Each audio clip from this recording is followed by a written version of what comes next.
महिला डॉक्टर आत्महत्या प्रकरणी काँग्रेसचं मुख्यमंत्र्यांच्या वर्षा निवासस्थानी आंदोलन, तर गिरगाव चौपाटीवर युवक काँग्रेस आक्रमक, आंदोलकांना पोलिसांनी घेतलं ताब्यात। मुंबई महानगरपालिका काँग्रेस स्वबळावर लढणार, काँग्रेसचे नेते विजय वडेट्टीवार यांची माहिती। काँग्रेसचा मुंबई पालिकेमध्ये एकला चलो रेचा नारा, तर निवडणूक लागल्यावर निर्णय घेऊ, सपकाळ यांचं विधान। नाशिकमध्ये पत्रकार परिषद घेणाऱ्या काँग्रेस नेत्यावर कारवाई होणार, काँग्रेस प्रदेशाध्यक्ष हर्षवर्धन सपकाळ यांची माहिती। नगर परिषद निवडणुकीमध्ये मनसे आणि मविया एकत्र लढणार असल्याची केली होती घोषणा। नाशिक जिल्ह्यात महायुतीमध्ये तणाव, समीर भुजबळ यांनी घेतली मंत्री गिरीश महाजनांची भेट। 3 नगर परिषदांमध्ये भाजपसोबत युती करण्याचा प्रस्ताव, शिवसेनेच्या भूमिकेकडे लक्ष। मुंबईत आशिष शेलारांच्या मतदारसंघामध्येच बोगस मतदार यादीमध्ये 90% नावं परप्रांतीयांची, संदीप देशपांडेंची माहिती। तर मुंबईत परप्रांतीय महापौर करण्याचा डाव असल्याचाही आरोप। राष्ट्रवादीचे प्रवक्तेपदावर रुपाली ठोंबरे आणि अमोल मिटकरींची उचलबांगडी, सूरज चव्हाण यांची प्रवक्तेपदी नेमणूक, तर चाकणकरांविरोधातील टीका, ठोंबरेंना भोवल्याची चर्चा। अजितदादांच्या मुलाचा पराक्रम सगळ्यांनी पाहिला, पण एक बाप आपल्या मुलासाठी खोटं बोलतोय, शिंदेच्या शिवसेनेचे आमदार महेंद्र दळवींचा अजितदादांवर घणाघात।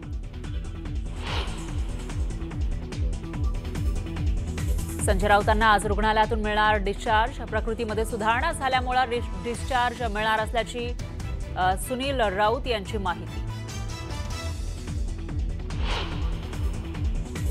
सांगलीच्या विट्यामध्ये 3 मजली इमारतीला लागलेल्या आगीमध्ये होरपळून एकाच कुटुंबातील 4घांचा मृत्यू, शॉर्ट सर्किटमुळे आग लागल्याचा प्राथमिक अंदाज।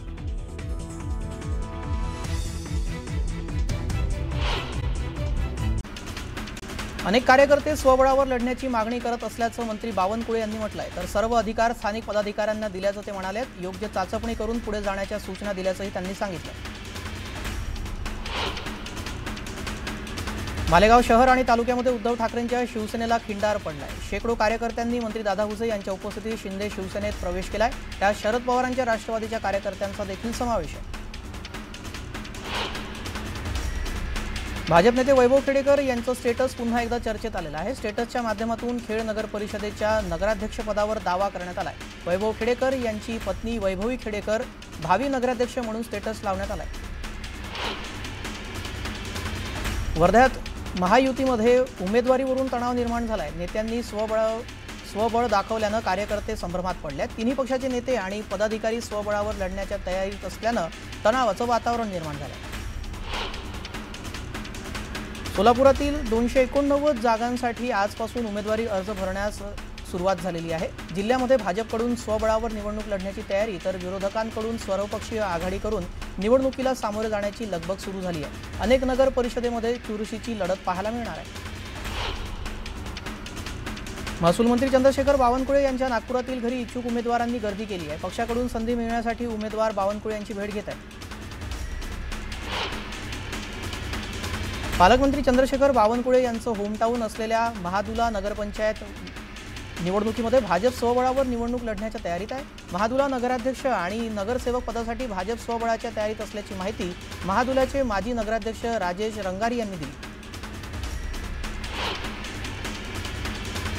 स्थानिक स्वराज्य संस्थांच्या निवडणुकीसाठी प्रहार देखील तयारी करत आहे। ईव्हीएम मशीनचा घोळ या निवडणुकीमध्ये नसला पाहिजे असं बच्चू कडू म्हणालेत। निवडणूक आयुक्तांना नोटांची गड्डी मिळाली असेल, त्यामुळे सर्व गोंधळ सुरू आहे अशी टीका देखील त्यांनी केली आहे। तळेगाव नगर परिषदेच्या निवडणुकीमध्ये आमदार सुनील शेळके यांनी भाजपचे संतोष दाभाडे यांची तळेगाव नगराध्यक्षपदासाठी उमेदवारी जाहीर केली आहे। राष्ट्रवादीच्या आमदाराकडून भाजपच्या कार्यकर्त्याची उमेदवारी जाहीर झाल्यानं अनेकांच्या भुवया उंचावल्या।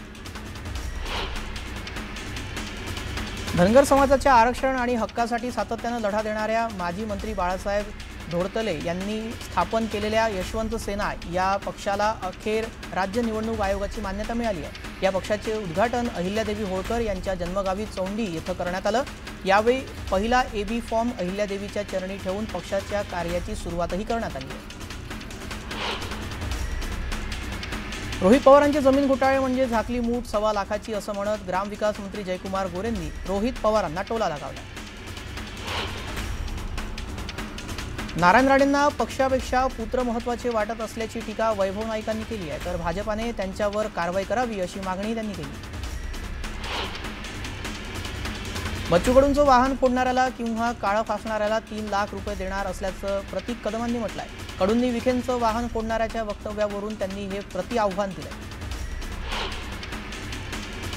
अजित पवारांचा पराक्रम सर्वांनी पाहिला आहे, एक बाप मुलासाठी खोटं बोलतो असं म्हणत आमदार महेंद्र दळवींनी अजित पवारांवर टीका केली आहे।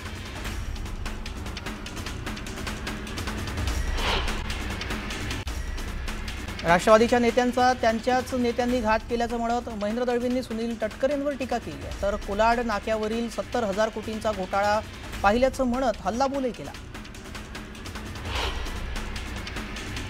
बीडच्या परळीत राष्ट्रवादीचे नेते धनंजय मुंडे यांना ऐन नगरपालिका निवडणुकीमध्ये धक्का बसलाय। परळीचे माजी नगराध्यक्ष दीपक देशमुख यांनी राष्ट्रवादी काँग्रेस शरदचंद्र पवार पक्षात प्रवेश केला। जळगावच्या चोपड्यात शिवसेनेच्या कार्यकर्त्या मेळाव्याचं आयोजन करण्यात आलं होतं। यावेळी मोठ्या संख्येने कार्यकर्त्यांनी शिवसेनेत पक्षप्रवेश केलाय। दरम्यान कार्यकर्त्यांना निवडणुकीच्या कामाला लागण्याच्या सूचना देण्यात आल्या। नांदेड शहरातील महापालिकेच्या मालकीच्या जागेवरून शिंदे गटाचे आमदार हेमंत पाटील यांनी अशोक चव्हाण यांच्यावर गंभीर आरोप केले। सत्तेचा वापर करून चव्हाण यांनी महापालिकेची जागा बीओटी तत्वावर विकली असा आरोप हेमंत पाटील यांनी केला। सांगलीच्या मिरजमध्ये एका शेतकऱ्याने 3 वर्ष जुन्या द्राक्ष बागेवर कुऱ्हाड चालवली। अतिवृष्टीचा फटका बसल्यानं शेतकऱ्यानं हवालदिल होऊन द्राक्ष बाग उद्ध्वस्त केली। शेती करणं आता मुश्किल झाल्याचं मत या शेतकऱ्यानं व्यक्त केलं।